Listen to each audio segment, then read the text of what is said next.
నేటి దిన వాక్య ధ్యానం కొరకు డ్యూట్రానమీ చాప్టర్ 15 వర్స్ 10, ద్వితీయోపదేశ కాండము 15వ అధ్యాయం 10వ వచనం. నీ దేవుడైన యెహోవా నీ కార్యములన్నిటిలోనూ నువ్వు చేయు ప్రయత్నములన్నిటిలోనూ నిన్ను ఆశీర్వదించును. చదవబడిన ఈ వాక్య భాగంలోని దీవెన నా ప్రియులకు మీరందరూ పొందుదురుగాక. వాక్య ధ్యానం కొరకై ప్రార్థన. ప్రేమ కలిగిన మా తండ్రి, మీ వందనాలు. నేడు చదవబడిన ఈ వాక్య భాగం ద్వారా మాతో మీరు మాట్లాడి మమ్మలను బలపరచమని యేసుక్రీస్తు నామములో ప్రార్థిస్తున్నాను తండ్రి, ఆమెన్. చదవబడిన ఈ వాక్య భాగంలో దేవుడు తన ప్రజల కొరకు కొన్ని షరతులు కలిగిన ఆశీర్వాదాలను, మరికొన్ని తన కృప ద్వారా మన యందు కనపరిచే ఆశీర్వాదాలను పరిశుద్ధ గ్రంథంలో మనం చూస్తాం. నేడు మనం చదివినటువంటి ఈ వాక్య భాగంలో మన కార్యములను, మన ప్రయత్నములను దేవుడు ఆశీర్వదించాలి అని అంటే 7వ వచనం మొదలుకొని రాయబడినటువంటి వాక్య భాగాల్లో ఫ్రమ్ 7th verse మన సహోదరుల ఎడల మనము కరుణను చూపాలి. ఎంత మాత్రం వారి పట్ల మన హృదయమును కఠినపరచుకొనకూడదని, వారి విషయంలో మన చెయ్యి ముడుచుకొనక అవశ్యముగా వారికి చెయ్యి చాపి వారి అక్కర చొప్పున, వారి అక్కరకు చాలినంత అవశ్యముగా మనం వారికి సహాయం చేయాలని, వారి యందు మనం కటాక్షము చూపాలని దేవుడు మనకు సెలవిస్తూ ఉన్నారు. ఇటు బాధ్యతను ప్రతి ఒక్కరూ తమకు ప్రభు అనుగ్రహించినటువంటి ఆశీర్వాదాన్ని బట్టి మనం కనుపరచాలి. ఒకవేళ మన సహోదరులు వారి భేదవారుగాను, ఏమీ లేని వారుగా ఉంటే వారి యందు మనం ద్వేషమును చూపక, మనం కలిగిన దానిని బట్టి మనం అతిశయపడక, వారి యందు కూడా మనము దేవుడు సెలవిచ్చిన రీతిగా కరుణను, కటాక్షమును మనం చూపేటటువంటి వారంగా ఉండాలి. ఈ వాక్యం విషయంలో ఎవరైతే విధేయులు అవుతారో వారికి ప్రభు సెలవిస్తున్నటువంటి మాట, మీ కార్యములన్నిటిలో, మీరు చేయి ప్రయత్నములన్నిటిలో ఆయన మిమ్మలను ఆశీర్వదించును అని. పరిశుద్ధ గ్రంథంలో రాయబడినటువంటి ఒక సంఘటనను మనం పరిశీలన చేసినట్లయితే జెనసిస్ చాప్టర్ 50 verse 18 to 21, ఆది కాండము 50వ అధ్యాయము 18 నుండి 21 వచనాలు.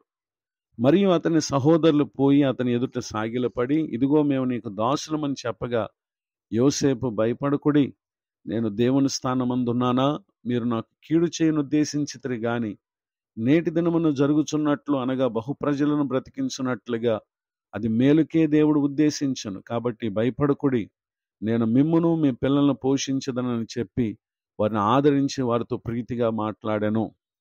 చదవబడిన ఈ వాక్య భాగంలో తన సహోదరుల పట్ల తమ కష్ట సమయంలో యోసేపు కరువుతో వారు బాధపడుతూ ఉండగా తనకున్న సమృద్ధిలో వారికి ఆహారం పెట్టుట యందు ఏమాత్రం కూడా యోసేపు అశ్రద్ధను కనుపరచలేదు.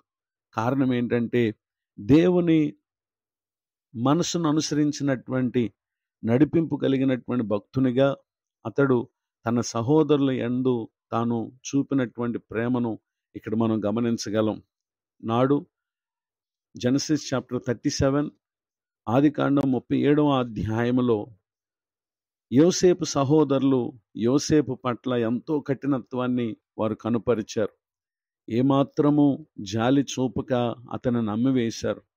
కానీ దేవుడు యోసేపుకు తోడుగా ఉన్నారు గనుక అమ్మివేసినటువంటి అన్నలకు ఆహారం పెట్టే ఘనమైన స్థానంలో దేవుడు యోసేపు నిలబెట్టాడు.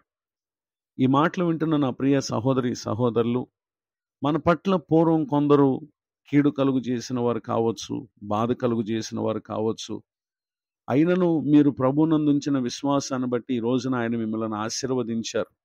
అయితే మీరు పొందిన ఈ ఆశీర్వాదం అందు నాడు మన సహోదరులు మన పట్ల చూపిన కఠినత్వాన్ని మనం జ్ఞాపకం చేసుకొనక, నేడు మనం ఉన్న ఈ స్థితికి కారణం దేవుడు మనలను కరుణించి కటాక్షము చూపుటే అనేటటువంటి సంగతిని గుర్తించి మనమును ఆ మనసును మన సహోదరులు యందు కనుపరిచేటటువంటి వారంగా ఉండాలి.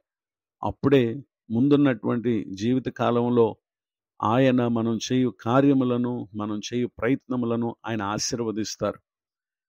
వాక్యం సెలవిచ్చిన రీతిగా ప్రవర్తించి పొందిన ఈ దీవెనలను కోల్పోకుండా రానున్న దినాల్లో మీరు అనేక మందికి ఆశీర్వాద కారణంగా ఉండునట్లు పరిశుద్ధాత్మ దేవుడి మాటలు మన కొరకే దీవించునుగాక.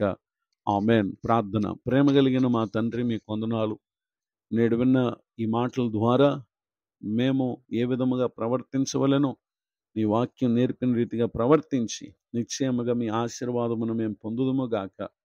దైవజనులను, వారి కుటుంబాన్ని, సేవా పరిచయను దీవించండి. నేడు పెళ్లి రోజు మరి పుట్టినరోజు జరుపుకుంటున్న ప్రియులు తమ ముందున్న సంవత్సరంలో తమ సహోదరుల పట్ల ఏ విధముగా ప్రవర్తించవలెనో నీ వాక్యానుసారంగా ప్రవర్తించి తాము ఊహించని రీతిలో మీరు ఇచ్చే ఆశీర్వాదాన్ని పొంది అనేకులకు ఆశీర్వాద కారణంగా ఉండటానికి సహాయం చేయండి.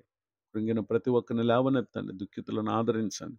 ఇప్పటి వరకు తమ ప్రయత్నాల్లో విఫలమైన వారు విన్న వాక్య ప్రకారం ప్రవర్తించి నిశ్చయముగా వారి కార్యములు మీరు సఫలపరచుదురుగాక. యేసు క్రీస్తు నామములో బ్రతిమాలు ప్రార్థిస్తున్నాను తండ్రి, ఆమెన్. తండ్రి, కుమార, పరిశుద్ధ ఆత్మదేవుడితోడే నడిపించునుగాక. ఆమెన్.